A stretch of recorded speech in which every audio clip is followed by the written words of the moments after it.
Hello guys. जैसा कि हमने लास्ट एपिसोड के अंदर देखा था कि रेड बटरफ्लाई की एंट्री जैसे ही हुई थी उस जगह पर, तभी सारे ही लोग घबराने लग गए थे क्योंकि वो तभी तो फेक बटरफ्लाई को हरा के चुके थे, लेकिन उनके सामने असल वाली रेड बटरफ्लाई भी आ गई थी। इसी के साथ इस एपिसोड की स्टार्ट होती है और हमें देखने के लिए मिलता है कि यहाँ पर रेड बटरफ्लाई की थोड़ी सी हिस्ट्री हमें बताई जाती है कि यहाँ पर कुछ 100 ईयर पहले रेड बटरफ्लाई का जन्म हुआ था। जैसे ही रेड बटरफ्लाई का जन्म हुआ तभी यहाँ पर ब्लड रियल्म के अंदर एक अजीब सा फिनोमेनन हुआ जो कि पहले 1000 साल पहले तक कभी नहीं हुआ था और ये चीज़ काफ़ी ज़्यादा अजीब थी, जिसके साथ ही यहाँ पर 5 एलिमेंट की स्पिरिट जो थी वो भी अपीयर हो गई और यहाँ पर ये 5 एलिमेंट की स्पिरिट कंडेंस हुई होंगडाई यानी कि हमारी रेड बटरफ्लाई के अराउंड, जिसके साथ ही हमें रेड बटरफ्लाई की टीचर भी दिखाई जाती है। और यहाँ पर वो और उसके कुछ खास डिसाइबल इस बात की शपथ लेते हैं कि वो जब तक ज़िंदा रहेंगे तब तक वो रेड बटरफ्लाई को प्रोटेक्ट करते रहेंगे, भले ही इस समय उनकी जान ही क्यों न चली जाए। और हमें फिर उसके बाद वही 5 एलिमेंट्स भी दिखाए जाते हैं। जैसे जैसे करके रेड बटरफ्लाई बड़ी होती गई तब यहाँ पर उसकी स्ट्रेंथ और मार्शल आर्ट धीरे धीरे करके इम्प्रूव हुई और सब कुछ उसने काफ़ी अच्छे से किया। इवन यहाँ पर उसको काफ़ी सारा मैजिक भी आने लगा। सारे ही लोग उसकी काफ़ी तारीफ़ किया करते थे और वहाँ पर उस लेडी ने होंगडाई को अपना डिसाइबल भी चूज़ कर लिया था और साथ ही यहाँ पर उसके साथ में अच्छी खासी बॉन्डिंग उसकी बन गई थी। साथ ही यहाँ पर उसने ये भी वचन लिया कि जब तक वो ज़िंदा है तब तक वो यहाँ पर होंगडाई को प्रोटेक्ट करेगी, अपनी जान देकर भी होंगडाई को प्रोटेक्ट करेगी। जिसके साथ ही हमें देखने के लिए मिलता है कि एक दिन वो एक जगह पर बैठी हुई थी, तभी वहाँ पर उसकी फर्स्ट डिसाइबल आती है। हालांकि यहाँ पर उसकी मास्टर ने उसको फेस नहीं किया बल्कि वो दूसरी साइड को ही अपना फेस करके बैठी हुई थी और उससे कह रही होती है कि जो 5 एलिमेंट की स्पिरिट है होंगडाई के पास में, तुम उसे अपने पास में रखोगी और आर्मी को यहाँ से लीड करोगी 4 फ्रैक्शन अलायंस की तरफ को। और साथ ही मैं तुमसे इस बात की पूरी उम्मीद रखती हूँ कि जो काम मैं तुमसे करने के लिए कहूँगी तुम वो काम करोगी। और ये कहने लग जाती है कि वैसे मैंने देखा कि अभी कुछ वक्त पहले ही रेड बटरफ्लाई जो है उसको काफ़ी ज़्यादा प्रॉब्लम हो जाएगी अगर वो आगे जाएगी, तो इस वॉर के अंदर मैं नहीं चाहती कि किसी भी तरीके से उसको कुछ हो। तो मैं समझती हूँ कि इस डिज़ास्टर से निपटने के लिए इकलौती तुम ही हो जो कि उसकी मदद कर पाएगी, तो तुम्हें वहाँ जाना होगा रेड बटरफ्लाई के बिहाफ पर। जैसे ही यहाँ पर इस मास्टर की फर्स्ट डिसाइबल ये बात सुनती है तो उसकी आंखों में आंसू आ जाते हैं। उसके लिए काफ़ी ज़्यादा हार्ट ब्रेकिंग मोमेंट था। तभी उसकी मास्टर ये कहने लग जाती है कि देखो, फ्यूचर के लिए बहुत ही ज़्यादा ज़रूरी है हमें रेड बटरफ्लाई को बचा के रखना होगा, क्योंकि ये उसके लिए और उसकी जान बचाने के लिए सिर्फ एक लौता कदम हो सकता है। लेकिन तभी इस डिसाइबल को देखते हैं जो कि काफ़ी ज़्यादा टूट जाती है, क्योंकि वो अपने मास्टर के साथ काफ़ी वक्त से थी, लेकिन जिस हिसाब की लॉयल्टी मास्टर दिखा रही थी रेड बटरफ्लाई की तरफ वो काफ़ी ज़्यादा गलत थी। क्योंकि वो यहाँ पर कह रही होती है कि मास्टर, रेड बटरफ्लाई आपको फॉलो कर रही है सिर्फ पिछले 100 सालों से, लेकिन मेरा क्या, मैं तो आपको इतने वक्त से फॉलो कर रही हूँ, आपके इतने वक्त से साथ हूँ। वो टूट जाती और खड़े होकर कह रही थी कि मैं आपकी फर्स्ट डिसाइबल हूँ, आखिर आप मेरे साथ ऐसा कैसे कर सकती हैं। लेकिन तभी उसकी मास्टर जैसी उसकी तरफ को पलटती हैं तब वो देखती है कि उसकी मास्टर की हालत तो काफ़ी ज़्यादा ख़राब हो रखी है। उसके मास्टर के माउथ वगैरह में से काफ़ी सारा ब्लड आ रहा था और उनकी फेस देख के लग रहा होता कि शायद से उनकी बॉडी के अंदर बिल्कुल भी जान नहीं बची है। वो डिसाइबल भागते भागते आ रही होती है अपनी मास्टर के पास में, लेकिन कह रही होती है कि ये बस एक हेक्साग्राम है और कह रही होती है कि देखो, मैंने अपनी पूरी लाइफ ऐसे ही निकाल दी है और मैं बहुत ही ज़्यादा एग्जॉस्टेड हो गई अपनी इस ओल्ड लाइफ से। अब मेरे पास में कोई दूसरी चॉइस भी नहीं है। मैं अपनी तरफ से जो कर सकती थी मैंने कर दिया है किंग है, तुम्हें वहाँ जाना ही होगा और प्लीज़ जो मैं तुमसे करने के लिए कह रही हूँ उसके लिए मुझे ब्लेम ना करना। और कह रही होती है कि देखो, हमें किसी भी हालत में रेड बटरफ्लाई को तो बचाना ही है और ये उम्मीद है कि तुम ये काम कर भी लोगी, लेकिन इसके अलावा भी तुम्हें हमारे ब्लड डोमेन को बचा के रखना है। जिसके साथ ही अब यहाँ पर उसके मास्टर की लास्ट इच्छा थी। तो अब यहाँ पर ये फर्स्ट डिसेबल क्या ही कह सकती थी, वो बस खड़े होकर यही सोच रही होती है। तभी उसकी मास्टर उसकी तरफ को हाथ बढ़ाती हैं और वहाँ से तुरंत ही वो धीरे धीरे करके गायब होने लग जाती हैं। वो फर्स्ट डिसेबल काफ़ी तेज़ी के साथ में भागती हुई आ रही थी अपनी मास्टर के पास में, लेकिन जैसे ही वो वहाँ आती उसकी मास्टर वहाँ से अब तक गायब हो चुकी थी। जिसके साथ ही बाहर खड़े हुए सारे के सारे डिसेबल्स मास्टर को श्रद्धांजलि देते हैं और फिर उसके बाद वहाँ पर सभी चुप गए थे। लेकिन दूसरी तरफ हमें देखने के लिए मिलता है कि यहाँ पर ये लड़की काफ़ी ज़्यादा रो रही होती है अपने मास्टर के जाने के बाद। वो काफ़ी दुखी थी लेकिन ख़ुद को संभालते हुए खड़ी हो जाती है और कहती है कि ठीक है, डिसेबल ने आपके ऑर्डर को मान लिया है। जिसके साथ ही प्रेजेंट का सीन दिखाया जाता है जहाँ पर हमें देखने के लिए मिलता है कि मिस्टर जाओ इस लड़की को रोकने के बाद अब यहाँ पर रेड बटरफ्लाई को देख रहा होता है। लेकिन रेड बटरफ्लाई के आक्रोश में जितने भी लोग आ रहे थे वो सभी धीरे धीरे करके ख़त्म होते जा रहे होते हैं। उन्हीं स्नेक क्रिएचर को देखते हैं जो कि डिसेबल्स को काफ़ी ख़तरनाक तरीके से मार रहे थे। एक बार में वो 10-15 डिसेबल्स को निपटा रहे होते हैं। मिस्टर जाओ जैसे ये चीज़ देखता है तो वो अपने होली ड्रैगन का सहारा लेता है और वो होली ड्रैगन काफ़ी तेज़ी के साथ में काफ़ी पावर को फॉर्म करते हुए इस मेन फॉर्मेशन के ऊपर अटैक करता है, जिससे कि ये फॉर्मेशन कमज़ोर हो और ये लोग जिससे कि ये मेन फॉर्मेशन कमज़ोर हो जाए। और उसके बाद हमें देखने के लिए मिलता है कि वो ऐसा करने में कामयाब भी हो रहे थे। ड्रैगन काफ़ी तेज़ी के साथ उन क्रिएचर को ख़त्म कर रहा होता है एंड यहाँ पर ये एलिफेंट वॉरियर भी मौजूद थे जो कि उसे रोकने की कोशिश कर रहे थे। तभी मिस्टर जाओ को देखते हैं जो कि वहाँ पर मौजूद थे। हालांकि यहाँ पर तभी ये सारे के सारे लोग हैरान हो जाते हैं जब रेड बटरफ्लाई यहाँ पर एंट्री मारती है और अब कह रही थी कि यहाँ पर जो मेरी हेल्प करने के लिए आया है मैं उम्मीद करती हूँ कि आज मैं उससे बिल्कुल भी हताश नहीं होंगी। जाओ और जाके सबसे पहले उस ब्लू ड्रैगन को ही मार डालो। जैसे ही वो बंदा इसकी ये बात सुनता है तो वो तुरंत ही काफ़ी तेज़ी के साथ में आगे बढ़ता है। ये बंदा कहीं और से नहीं बल्कि सुजाकू आर्मी से ही आया हुआ था और काफ़ी ज़्यादा ख़तरनाक होता है, जिसे देखने के बाद बाकी सारे लोग भी घबरा गए थे। लेकिन वो बंदा कहता है कि घबराने की ज़रूरत नहीं क्योंकि मैं आज इसको ख़त्म कर डालूंगा। मिस्टर जाओ शील्ड बना के अपने ड्रैगन को बचाने की भी कोशिश करता है बट वो ऐसा कुछ नहीं कर पाता। और साथ ही हम ये भी देखते हैं कि यहाँ पर एक स्पिरिचुअल हैंड आता है जो कि मिस्टर जाओ को तो पीछे हटा ही देता है। वांगलिन भी ये सब कुछ देख रहा था लेकिन तभी वो बंदा मिस्टर जाओ को काफ़ी बुरे तरीके से अटैक करता है। उसके ब्लड की काफ़ी सारी ड्रॉप्स वो निकाल लेता है, जिसके बाद उस ड्रैगन के ऊपर अटैक करता है और अब इस ड्रैगन की हालत ख़राब होने लगी थी। मिस्टर जाओ तो वहीं पर गिर जाता है और हमें देखने के लिए मिलता है कि यहाँ पर ये सुजाकू डीमन जो था उसने उस ड्रैगन के ऊपर काफ़ी बुरे तरीके से अटैक करना शुरू कर दिया था। ड्रैगन को काफ़ी पेन हो रहा होता है, वो वहाँ से भागने की कोशिश कर रहा था।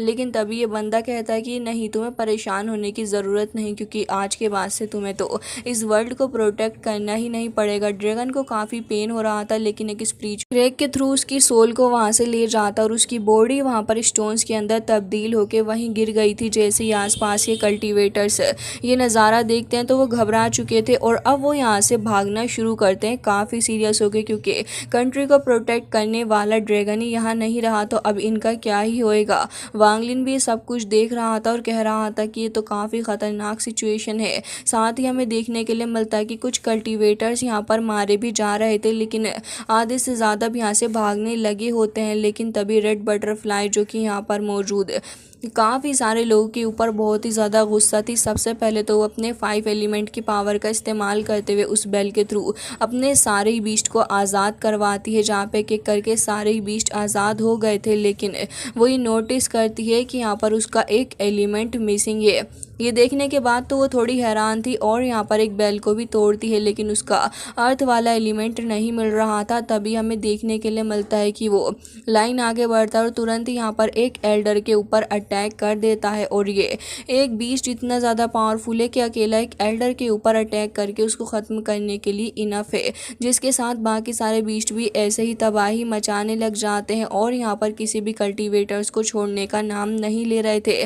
तभी हमें देखने के लिए मिलता है कि वो जो स्नेक था वो काफ़ी तेज़ी से आगे बढ़ता है और वो जाओ यून के ऊपर अटैक भी कर देता है, जिसके साथ ही जाओ यून पीछे को गिर गया था और ऑन दी स्पॉट ही उसकी डेथ हो जाती है।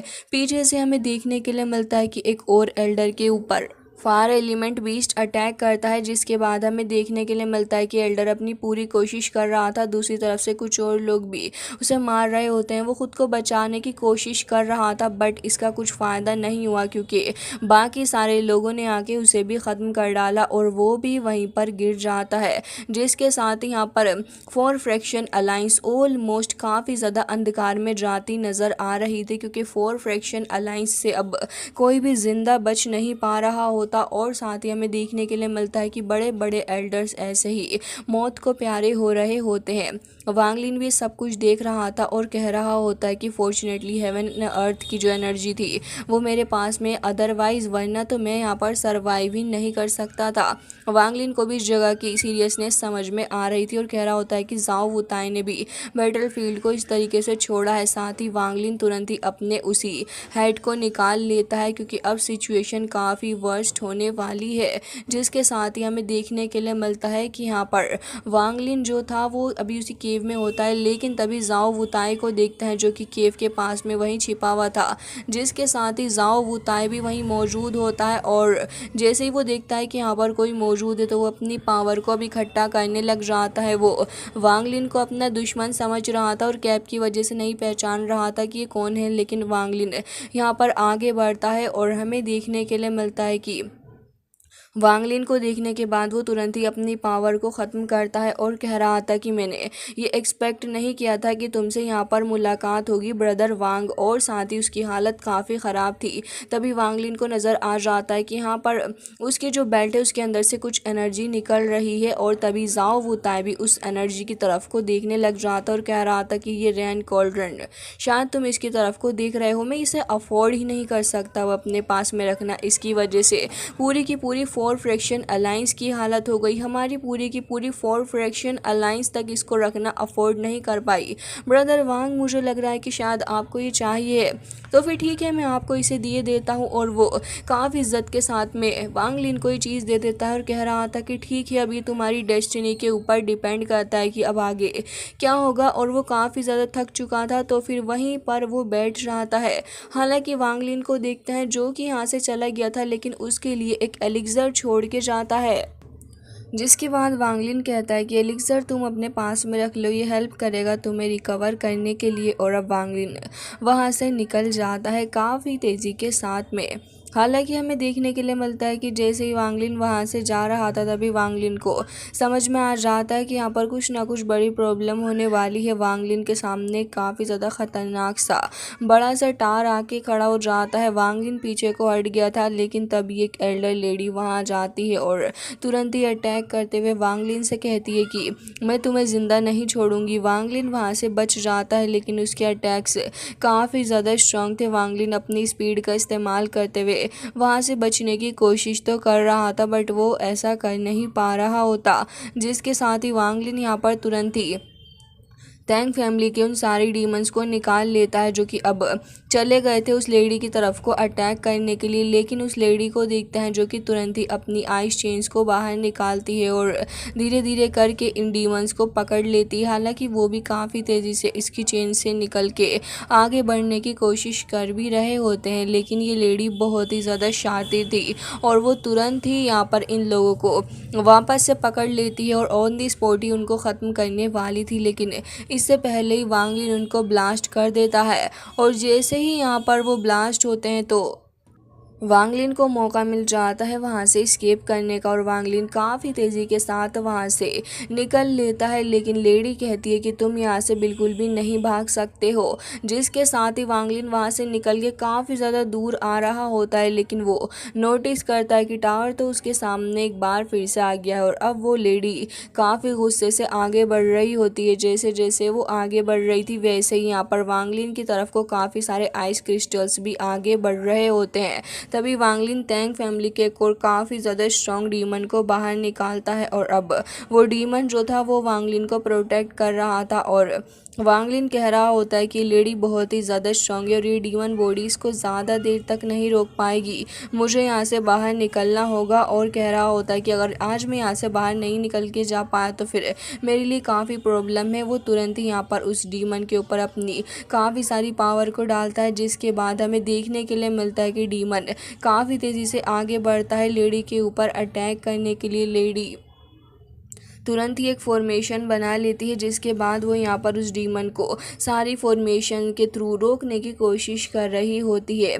डीमन भी काफ़ी ज़्यादा अग्रेसिव नज़र आ रहा था, क्योंकि वांगलिन ने उसमें अपनी खुद की भी कुछ पावर डाली होती है। लेकिन अभी फ़िलहाल ये लेडी काफ़ी ज़्यादा काम नज़र आ रही थी, लेकिन वांगलिन भी यहाँ पे देखने के लिए मिलता है कि पूरे एफर्ट्स डाल रहा होता है इस लेडी की चुंगल से बाहर निकलने के लिए, और वहाँ से एक बार फिर से टेलीपोर्ट थोड़ा दूर को आ जाता। और वांगलिन कह रहा था कि इसके चुंगल से निकलना काफ़ी ज़्यादा मुश्किल है, और अब वांगलिन अपने रिस्ट्रिक्शन फ्लैग को निकाल लेता है, और अब वांगलिन यहाँ पर अपनी हेवनली ट्रिब्यूलेशन को समन करता है, उसके अंदर अपनी कॉन्शियसनेस को भी डालता है, जिसके साथ ही हमें देखने के लिए मिलता है कि अब ये फ्लैग पूरे तरीके से एक्टिवेट हो चुका था। जैसे ही ये लेडी यहाँ पर इस फ्लैग को देखती है, पहले तो वो कुछ भी नहीं समझ पाती कि आखिर यहाँ पर क्या हो रहा है, लेकिन जैसे ही वहाँ पर हेवनली ट्रिब्यूलेशन अपीयर होने लग जाती है, तब यहाँ पर इस लेडी की हालत ख़राब होने लगी थी। और दूसरी तरफ इस हेवनली ट्रिब्यूलेशन को देख के वो सुजाकू डीमन भी काफ़ी ज़्यादा हैरान होता है। ये लेडी के एक्सप्रेशन अब काफ़ी ज़्यादा घबराए भी हो गए थे और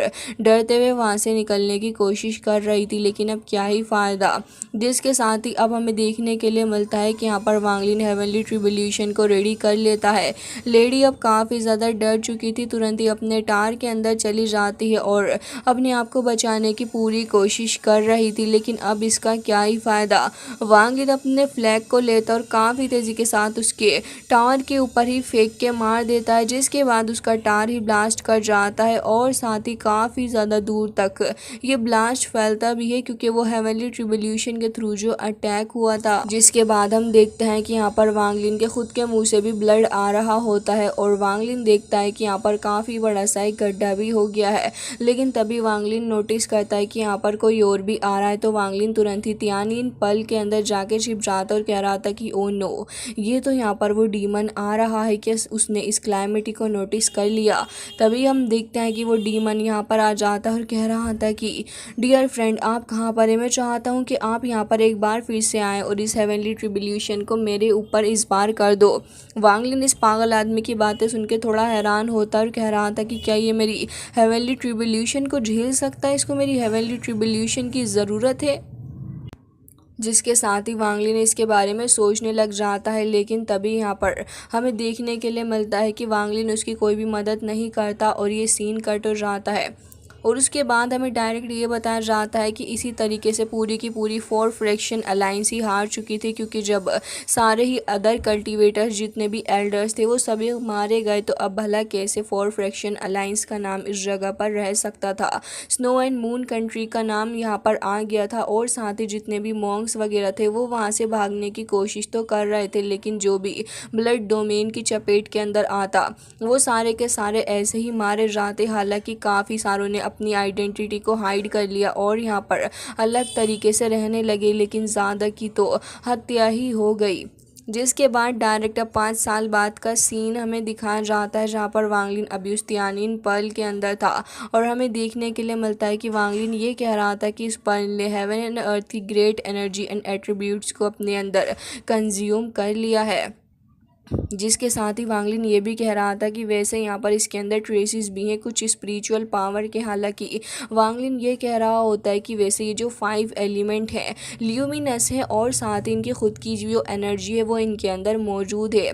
इसके अलावा वांगलिन ये कह रहा होता है कि खैर वैसे तो मैं इसका इस्तेमाल अभी नहीं कर सकता हूँ, क्योंकि मुझे इंतज़ार करना होगा कि कब ये 5 एलिमेंट्स पूरे तरीके से कंप्लीट होंगे और कब मैं यहाँ पर इस हेवनली पर्ल का इस्तेमाल कर पाऊँगा, क्योंकि जब तक ये अपने मास्टर को रिकॉग्नाइज़ नहीं कर लेती तब तक इसका जो असल मैजिक है वो रिवील नहीं होगा। जिसके साथ ही वांगलिन यहाँ पर इस तियानिन पर्ल को एक बार फिर से देखता और कह रहा था कि ऐसा अब तो नहीं हो सकता, फ़िलहाल के लिए मुझे यहाँ से निकल कर जाना होगा। होगा और हमें देखने के लिए मिलता है कि वांगलिन यहाँ से अब बाहर की तरफ को आ गया था, क्योंकि पूरे 5 साल बीत चुके होते हैं। तो तब यहाँ पर हमें नई स्नो मून कंट्री दिखाई जाती है और वांगलिन इसको देख के काफ़ी हैरान था, क्योंकि काफ़ी ज़्यादा हैवी तरीके से इन लोगों ने अपनी प्रोग्रेस को किया था। इतना तो वांगलिन ने भी एक्सपेक्ट नहीं किया था कि लोग इतनी ज़्यादा तेज़ी के साथ में प्रोग्रेस करेंगे। वांगलिन इस चीज़ को देखकर हैरान था कि यहाँ पर काफ़ी बड़े बड़े से स्टेचूज़ वगैरह मौजूद होते हैं और यहाँ पर इस कंट्री के अंदर काफ़ी सारे लोग भी आकर रहने लगे हैं, जो कि काफ़ी ज़्यादा हैरानी भरी बात है। लोग तो यहाँ पर काम वगैरह भी कर रहे हैं और काफ़ी सारे आइस के बड़े बड़े पीसीस का काम मेनली यहाँ पर चल रहा है। लोग इधर से उधर आइस के पीसीस लेकर ही जा रहे हैं। वांगलिन भी अब इस जगह पर आ जाता है और अपने आसपास देखने लग जाता है कि आखिर यहाँ पर माजरा क्या है और असल में यहाँ पर चल क्या रहा है। जैसे ही वांगलिन यहाँ पर नोटिस करता है कि कुछ लोग तो यहाँ पर ये जो आइस है इसकी कर्विंग कर रहे हैं और यहाँ पर शायद से किसी तरीके से कोई स्टेचूज़ वगैरह बनाने की ये लोग कोशिश कर रहे हैं और शायद से मेनली इन लोगों का काम भी यही होगा। जिसके बाद वांगलिन कुछ और लोगों को नोटिस करता है जो कि यहाँ पर कुछ गाड़ी वगैरह के अंदर काफ़ी सारी आइस रख के कहीं को लेके जा रहे थे। लेकिन वांगलिन तब हैरान होता है जब यहाँ पर वांगलिन की नज़र पड़ती है यहाँ के कुछ और लोगों के ऊपर, जिन्होंने काफ़ी सारे कपड़े तो पहन रखे थे, लेकिन उनके फेस के हालत देख के वांगलिन को कुछ डाउट सा हो रहा होता है। वांगलिन हैरान था कि यहाँ पर चल क्या रहा है, क्योंकि ये जो लोग हैं वो काफ़ी ज़्यादा अजीब बिहेव कर रहे हैं।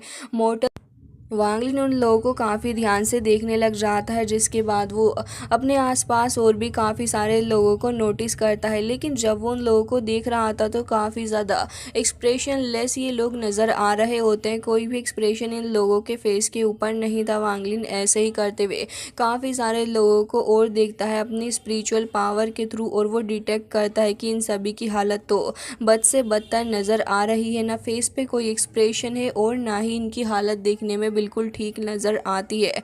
जिसके साथ ही यहाँ पर वांगलिन इनको देख के हैरान होते हुए ये कहने लगा था कि तो क्या असल में ये लोग मोर्टल हैं? तो क्या इस प्लेस के अंदर मोर्टल्स भी रह रहे हैं? इस प्लेस पर मोर्टल्स का रहना वांगलिन के लिए काफ़ी ज़्यादा हैरानी भरी बात थी, क्योंकि जब यहाँ पर स्नो मून कंट्री ने अपनी स्नो को फैलाना शुरू किया था तो वांगलिन के साथ के जितने भी मोर्टल्स थे वो सारे के सारे मारे गए थे। लेकिन अब जब वांगलिन यहाँ पर आया है तो मोर्टल्स तो यहाँ पर मौजूद हैं और जिंदा भी हैं। ये चीज़ वांगलिन को काफ़ी ज़्यादा हैरान कर देती है और वांगलिन कह रहा था कि क्या ये जगह लाइफ से फुल है? आखिर यहाँ पर चल क्या रहा है और क्या यहाँ पर आके डेथ से बचा जा सकता है? ये सारे के सारे क्वेश्चंस अब वांगलिन सोच रहा होता है अपने दिमाग के अंदर। लेकिन गाइस इसी के साथ आज का ये एपिसोड हो जाता है एंड आई होप कि आपको पसंद आया होगा। मिलते हैं नेक्स्ट वीडियो में, तब तक के लिए bye bye, take care of yourself.